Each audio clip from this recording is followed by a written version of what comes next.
Welcome back. Good Friday morning, everybody. Thanks very much for joining us this morning. I'm Maria Bartiromo, and it is Friday, April 19th. It is just before, it is 7 a.m. on the button on the East Coast. Time for the hot topic of the hour. 12 jurors have been selected now to serve on the jury for former President Trump's so-called hush money trial.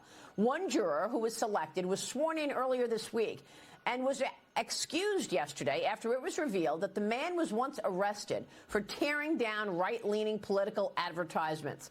The former president calling out President Biden, saying he should be in jail. Watch this.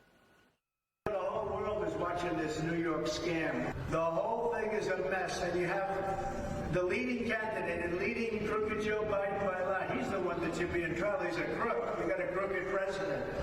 He should be in trial with all the stuff he's done and his family. He should be in trial, but he's the one in charge. His top people are here, working with the DA's office to make sure everything goes right.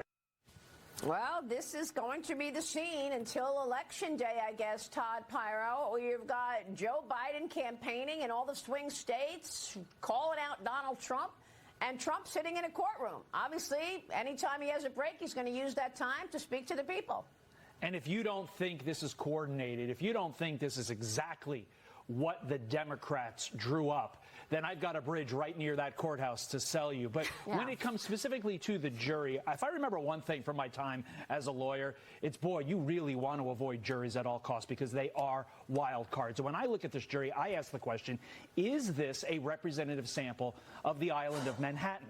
Really? Like this, to me, through every side, both sides trying to find the 12 and 6 alternates, I still can't wrap my head around that this is the most representative of 12 average people in the island of Manhattan. And I'm looking ahead to the appeal. Maybe I'm too pessimistic, Maria, but I am, as every single nugget comes out from the news that we report, that I hear on other sources, I'm thinking, how should Trump's people use this on appeal if and when he's convicted? I mean, look, I've got to believe that there is some opportunity for a hung jury, right? Just looking at this. But you're right. I mean, we'll see. It is Manhattan, after all, and you don't have a lot of fans there of President Trump. But look at this. A new Fox News poll is finding that President Biden and former President Trump are in a tight race in the battleground states. Trump is leading. He's leading in Georgia and Michigan, but they are tied in Wisconsin and Pennsylvania right now.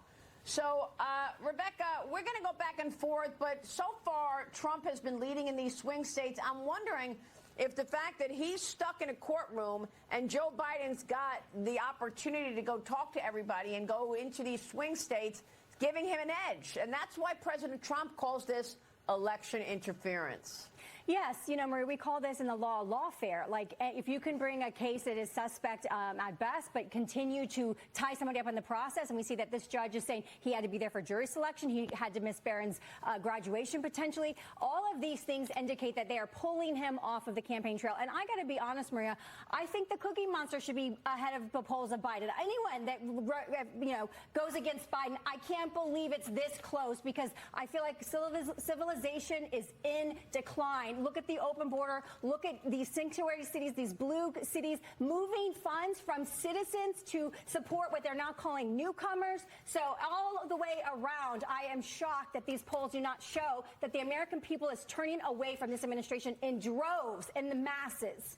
Yeah, that's a good point because, Cheryl, every election you ask the same question. Are you feeling better off today than you were 4 years ago? Yeah. Most people would say no, they're not feeling better today than they were 4 years ago. They've seen their wages go down and their costs go up. And remember, we talked about this on this program constantly. Inflation has jumped 19% since Joe Biden took office. Now we're going into a summer driving season where, again, because of this conflict in the Middle East, we're worried about oil prices. That's an inflation story. At the end of the day, people care about how they feel, and their wallets don't feel good. And look, only half of America is in the stock market. So you take that aside, and then you also take the fact that the inflationary pressures may indeed get worse before they get better.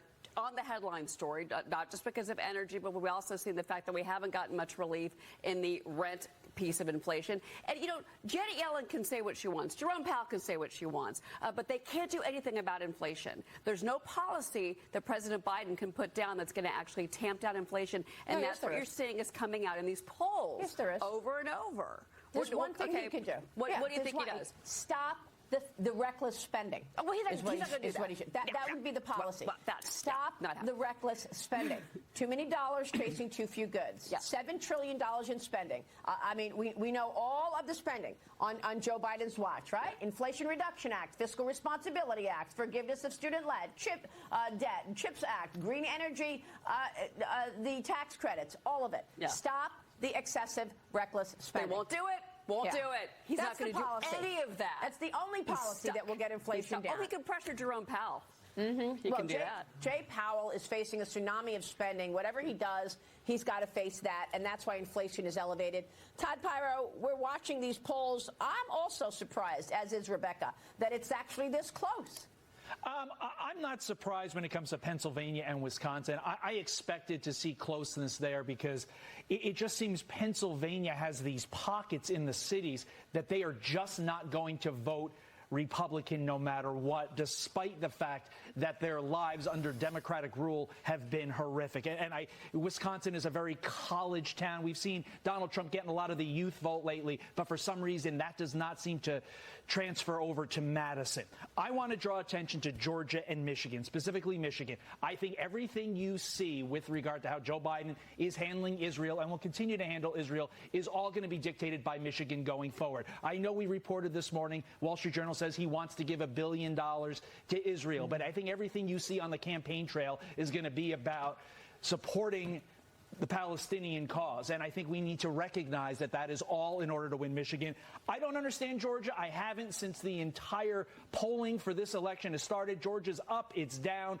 Georgia's a wild card in my estimation, and if I'm Trump, I'm not spiking the football on Georgia just yet because I worry that Georgia always surprises. I think he needs to go to Georgia on his off days and really pound the pavement hard because in Georgia, it's all about getting the Republican vote to turn out. Yeah. If he does that, he will win. If not, I worry about Georgia. All right, we're just getting started this morning. Stay with us for this hour. Coming up, Israel launched a retaliatory strike against Iran last night. Markets are reacting this morning and are lower. They are, however, well off of the lows of the morning. Well, welcome back. It's time now for the Word on Wall Street. Top investors watching your money. Joining me right now is former Gartman letter editor and University of Akron Endowment Fund chairman Dennis Gartman. Also with us is Rebecca Walser this morning. Dennis, thanks so much for joining the conversation on a very important morning. Take a look at futures, which are indicating a decline at the start of trading this morning after Israel struck back at Iran overnight. The Dow Industrials are now down 93. The Nasdaq is down 107. Gold and oil initially spiked after Israel struck Iran in retaliation for last weekend's attack. Now, this is a limited strike. It targeted a nuclear facility and air base, but no casualties. Things have come off of their highs, and now gold is actually lower at $23.90. Crude oil is lower at $81.85. Your reaction, Dennis? You've had almost a month's worth of activity in the course of the past 5 hours since the news hit the world markets about what has gone on in Iran. Gold is down about it's down about $40 from its high. Crude oil is down about $4 a barrel from its high. Stocks are up about 400 Dow points from their lows. It's extraordinary what we've seen in the course of the past several hours. I've been quite bearish of stocks for some while. I'm demonstrably less bearish now. And if we had a chance to buy stocks closer to last night's lows, I'd probably be a buyer for the first time in some while. I've been bullish of gold for a long period of time. I continue to be bullish of gold, a little dismayed that it's come off as sharply as it has, but still the trend is from the lower left to the upper right. But we've had almost a month's worth of work. It's astonishing what's happened in the past several hours. So strap on your seatbelts. It could be an amazing day. Are you surprised we're not seeing a larger, more negative reaction to this strike from Israel into Iran? Well, actually, we had a huge reaction overnight. As I said, the Dow is up almost 400 points from its low. Yeah. The S&P is up, 35 points from its low. So the fact that we had a very sharp rally in gold, it was up $30 at one time. Stocks were down 600 points in the Dow at one time. We've had a huge reaction. So I think what surprises me is how moderate has been the reaction thus far as we get closer to the opening in New York later this morning. By the way, Secretary of State Anthony Blinken is speaking now in Italy, and he says the U.S. is committed to Israel's security and is committed to de-escalating this situation. Rebecca, the market's also focused on earnings, of course. American Express, first quarter earnings crossing moments ago. The company reported a double beat on earnings and revenue and strong consumer spending. Netflix, we've been reporting this morning, reported a double beat as well. Subscribers at Netflix jumping 16% from last year on the streaming company's password sharing crackdown. It delivered millions of new customers as they cracked down on people sharing passwords. The stock is still down, though. It is down 6% due to a cautious outlook for the subscriber growth at Netflix. Rebecca, your reaction to the earnings story? Yeah, Maria, there's two problems here with Netflix. First thing is they announced they're not going to report quarterly subscribers anymore. They basically said, hey, when we didn't have any profits, this was, subscriber growth was what our metric was. But now that we're profitable, we have revenue and free cash flow. We don't need to report that anymore. The market does not like that. The market likes the analysts want to look and see what the growth trajectory is. And so that is a problem. The other thing is if you actually look at, they had the best first quarter since basically the pandemic, 5x of last Q1 last year. But they actually are down, even though they had a double beat. Their revenue is down from $13 billion in Q4 to $9 billion in Q1 this year. So, basically the runway, I think the analysts are saying, is the runway for Netflix with this lack of data coming going to continue to be there for us to estimate and to have really growth. Mm-hmm. So would you buy stocks here going into this uncertain environment, Rebecca, given the geopolitical backdrop? No, I think that stocks are overvalued right now. Obviously, there's always some winners, Maria. There's always some things that we can find opportunities with. But as a general rule, I think that we are overvalued right now. And with geopolitical risks and also really the central banks buying up gold because of the BRICS nations and what they're doing, I think this is a tell that there's political pain, economic pain, real severe economic pain actually ahead. And would you typically, as an equity investor, would you buy gold given that backdrop? Yes, I'm a gold bug. I have been for the last, really since 2020, since we really started putting too much money too fast into the economy for the pandemic. Gold was the way to go. Dennis, what do you want to say about that? I couldn't agree more. I think she's absolutely right. I've been bullish of gold for quite some period of time. As the chairman of the University of Akron's endowment, I got us to buy a large chunk of gold 2.5 years ago, and I wish I had bought more. Mm-hmm.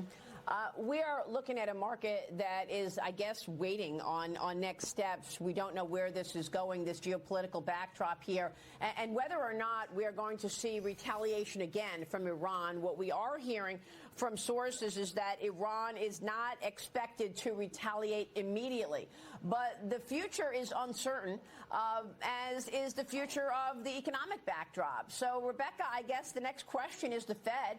Where does the Fed go in terms of these rate cut expectations?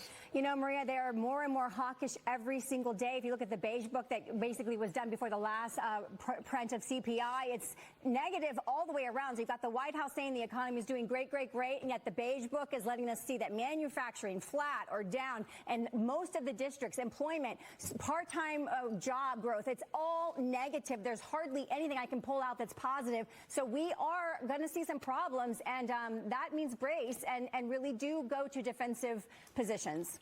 Yeah. Dennis, your thoughts? I thought her comments about the beige book were spot on. If you took a look at every one of the regions, every one of them said that things were not strong. They were modest at best, demonstrably different than what we had been led to believe. And for a long period of time, I have said that the Fed would, at most, would cut the overnight Fed funds rate by 1 or 2 times during the year. And people laughed at that 3 months ago, and now they're not laughing. Now it's become the majority concern. The fact the Fed will cut the overnight Fed funds rate maybe once this year is now being incumbent in the market. And the same question for you. Do you still avoid stocks here with this geopolitical environment getting hotter? I've been bearish. The best I can turn is neutral. And given the fact that we had such a sharp decline overnight, if we got down to the lows that we were at earlier this morning, I'll cover some of my shorts. All right. Great to see you both. Thank you so much, Dennis Gartman. Rebecca, you are with us for the rest of the hour. We so appreciate that.